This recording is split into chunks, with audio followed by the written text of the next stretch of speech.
So we actually have two different deaths that are being dealt with in this passage. When you determine in your mind to do something you know is contrary to what God's expectations are of you, you are rejecting God. Like, okay, I can make my own decision. You're separating yourself from God.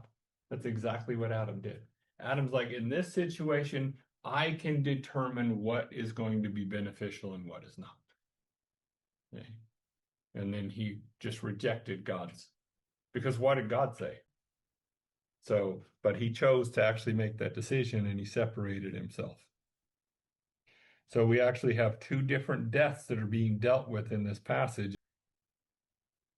So in Romans chapter 6 and verse 23, now depending on how you've heard this passage, we're going to actually go from the original, because it actually says for the wages of the sin, not sin in general, but the sin. Well, in the context, what is he talking about? The sin. He's talking about the sin nature. That's that result of Adam's trespass that bent our human nature so that we're no longer understanding spiritual things because we're separated from God. For the wages of the sin is death. What kind of death is he talking about here?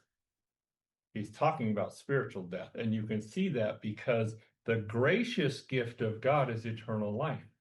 Well, eternal life is God's quality of life. When we possess eternal life, we have a connection to God directly. That death that was a result of Adam's trespass is restored. We're restored to life.